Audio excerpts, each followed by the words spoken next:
Hello students, I am your Kapil sir and today we will discuss the chapter Income Determination and Multiplier. तो आज के topic में हम लोग discuss करने वाले हैं इक्विलिब्रियम. तो सबसे पहले हम स्टार्ट करते हैं व्हाट इज एग्जैक्टली इक्विलिब्रियम. तो इक्विलिब्रियम एक इकोनॉमी इक्विलिब्रियम पर तब कही जाती है जब एग्रीगेट डिमांड एग्रीगेट सप्लाई के इक्वल होती है. So as per this definition, an economy is an equilibrium when aggregate demand is equal to aggregate supply during a particular period of time. तो गुड्स एंड सर्विसेज की जो aggregate demand है जब aggregate supply के equal होती है, this is to be called equilibrium for the economy. तो according to the Keynes, aggregate demand aggregate supply के जिस पॉइंट पर इक्वल है उस पॉइंट को हम इक्विलिब्रियम बोलेंगे और हमारी इकोनॉमी इक्विलिब्रियम पर होगी. इन दिस सिचुएशन हम सब जानते हैं कि एग्रीगेट डिमांड समेशन है कंजम्पशन और इन्वेस्टमेंट का.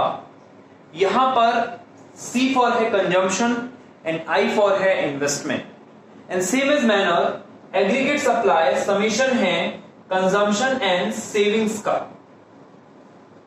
तो अगर हम इन दोनों इक्वेशंस को सब्स्टिट्यूट करते हैं then we will get,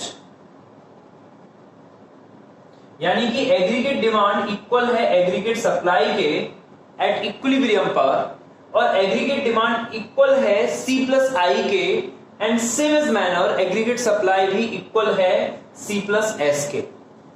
consumption से कंजम्पशन क्रॉस किया and then investment equals to saving आया. तो यानी कि हम कह सकते हैं कि इकोनॉमी इक्विलिब्रियम पर हो सकती है जब इन्वेस्टमेंट सेविंग्स के इक्वल हो. According to the Keynes there are two approaches for determining equilibrium. First one is aggregate demand and aggregate supply approach and the second one is investment and saving approach. So equilibrium can be attained when aggregate demand is equals to aggregate supply or investment is equals to savings. So let's discuss the first approach. This is aggregate demand and aggregate supply approach. So students, now we will discuss aggregate demand and aggregate supply approach for determining equilibrium. So here we know an economy can get the equilibrium when aggregate demand is equal to aggregate supply.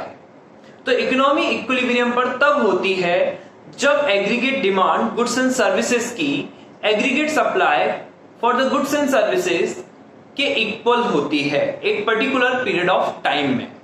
तो यहां पर इस concept को समझने के लिए हम एक न्यूमेरिकल एग्जांपल लेते हैं जिसको हम एक शेड्यूल के थ्रू रिप्रेजेंट करते हैं. सी, यहां पर हम इनकम को मान लेते हैं 0, 100, 200, 300, 400 and then 500.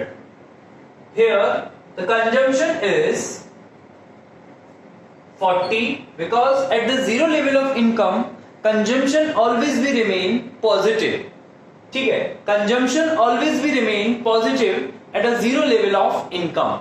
This consumption is known as autonomous consumption. This concept we have already discussed in our previous videos. Here we are having the consumption is 120, 200, 280, 360 and last one is 440. Investment always remain constant at every level of income.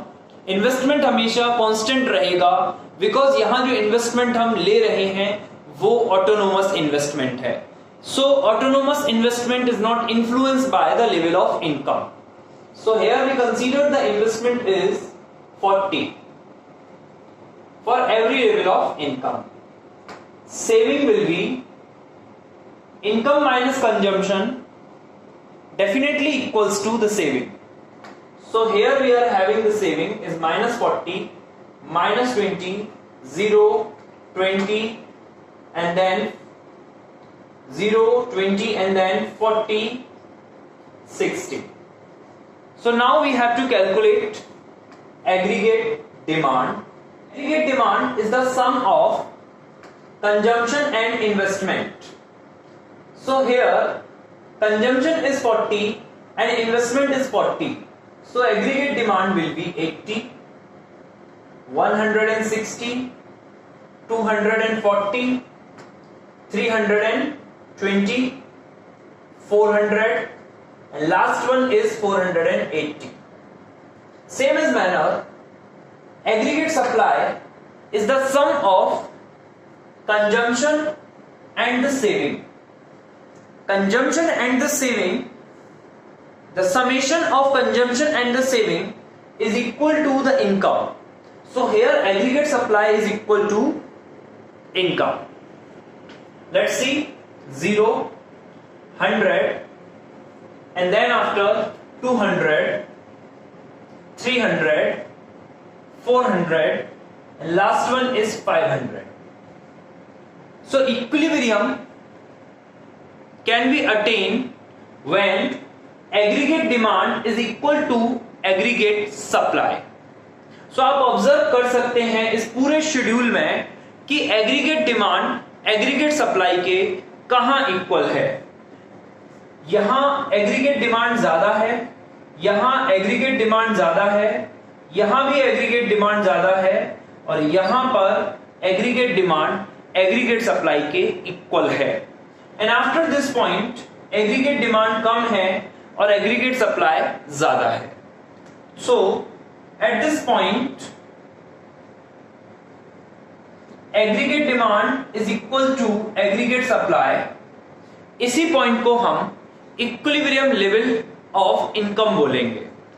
So equilibrium level of income economy को attain होता है जब उसकी income 400 होती है. Equilibrium economy को achieve होता है जब इनकम 400 होती है और 400 लेवल ऑफ इनकम पर हमारी एग्रीगेट डिमांड एग्रीगेट सप्लाई के इक्वल है. So let's discuss the graphical representation of this concept.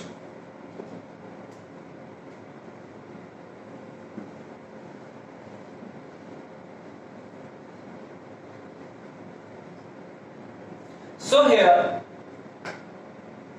we have taken two axes. The one is horizontal axis and the second one is vertical axis. In the horizontal axis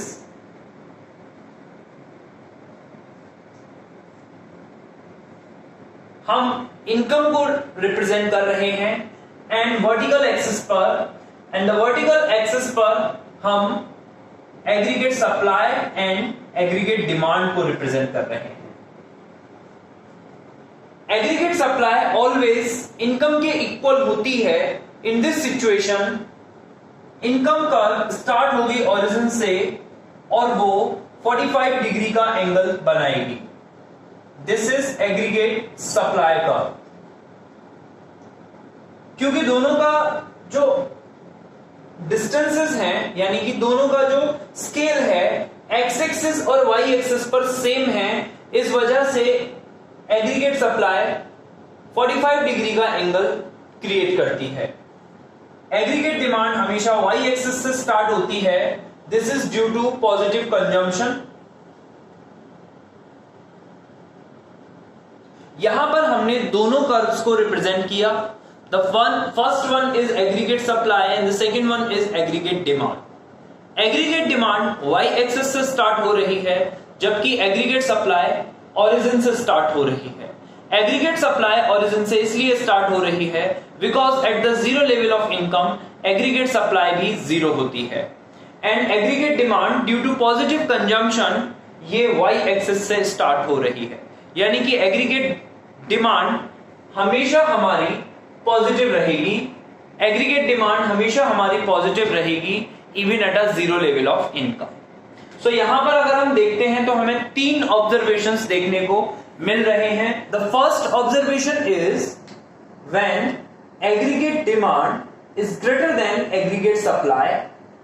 Second observation is at E point when aggregate demand is equal to aggregate supply, and the third observation is when aggregate supply is greater than aggregate demand. तो यहां पर हमने 3 points को observe किया. The first one is when aggregate demand is greater than aggregate supply, and the second one is when aggregate demand is equal to aggregate supply, and the third one is when aggregate supply is greater than aggregate demand. So economy is in equilibrium when aggregate demand is equal to aggregate supply. But what will be happen when aggregate demand is greater than aggregate supply? तो इसका मतलब है कि plant spending ज्यादा है और plant output कम है. In this situation firm and consumer both are willing to buying higher. इस सिचुएशन में फर्म और कंज्यूमर दोनों ही ज्यादा खरीदना स्टार्ट कर देंगे. इस सिचुएशन में क्या होगा, जब ज्यादा परचेज करेंगे तो प्लांट इन्वेंट्री फॉल होने लगेगा, और जब प्लांट इन्वेंट्री फॉल होने लगेगा तो उस प्लांट इन्वेंट्री को डिजायर्ड लेवल पर लाने के लिए फर्म ज्यादा आउटपुट प्रोड्यूस करेगी और इससे एम्प्लॉयमेंट में इंक्रीमेंट होगा. सो इस सिचुएशन में एम्प्लॉयमेंट लेवल इंक्रीज होगा, सेम एज मैनर आउटपुट भी इंक्रीज होगा, और जब तक इंक्रीज होगा जब तक हम इक्विलिब्रियम अचीव ना कर लें, यानी कि एग्रीगेट डिमांड एग्रीगेट सप्लाई के इक्वल ना हो जाए. सो जिस सिचुएशन में हमें इक्विलिब्रियम अचीव हो जाएगा तो फर्म अपनी इन्वेंट्री को डिजायर्ड लेवल पर पहुंचा देगी. फर्म जब तक आउटपुट इंक्रीज करेगी जब तक एग्रीगेट डिमांड एग्रीगेट सप्लाई के इक्वल ना हो जाए और इकोनॉमी को equilibrium level of income achieve ना हो जाए. And the next one is what is happening when aggregate demand is less than aggregate supply. So when aggregate demand is less than aggregate supply, so it means economy is planning to spend, यानी कि economy का इस situation में economy का जो plant spending है वो कम है और प्लांट आउटपुट ज्यादा है. और जब प्लांट आउटपुट ज्यादा है और प्लांट स्पेंडिंग कम है, इस सिचुएशन में क्या होगा, इन्वेंट्री लेवल बढ़ने लगेगा, और जो अनडिजायरेबल इन्वेंट्री लेवल, जो अनडिजायरेबल स्टॉक इंक्रीज हुआ है, उस स्टॉक को, ठीक है, उस स्टॉक को सेट करने के लिए इकोनॉमी क्या करेगी, यानी कि प्रोड्यूसर्स क्या करेंगे, अब कम प्रोड्यूस करेंगे, अपने आउटपुट को फॉल करेंगे, और जब आउटपुट फॉल करेंगे तो डेफिनेटली एम्प्लॉयमेंट लेवल में डिक्रीजमेंट होगा. और जब एम्प्लॉयमेंट लेवल डिक्रीज होगा, कब तक डिक्रीज होगा, कब तक आउटपुट को फॉल करेंगे, जब तक एग्रीगेट डिमांड एग्रीगेट सप्लाई के इक्वल ना हो जाए और इकोनॉमी को इक्विलिब्रियम लेवल ना मिल जाए. तो जब इकोनॉमी को इक्विलिब्रियम लेवल मिल जाता है वहीं पर आउटपुट फॉल होना स्टॉप हो जाता है. तो यहां पर आपको समझ में आया, मैंने आपको 2 ऑब्जर्वेशन अभी बताए कि जब एग्रीगेट डिमांड ज्यादा है और एग्रीगेट सप्लाई कम है, इन दिस सिचुएशन कि कंज्यूमर ज्यादा डिमांड कर रहे हैं, फर्म ज्यादा खरीद रही है, तो क्या होगा, इन्वेंट्री लेवल फॉल होने लगेगा और फर्म यानी कि प्रोड्यूसर्स ज्यादा प्रोड्यूस करेंगे, क्योंकि उनको इन्वेंट्री लेवल बढ़ाना है अपने कंज्यूमर्स की डिमांड को पूरा करने के लिए.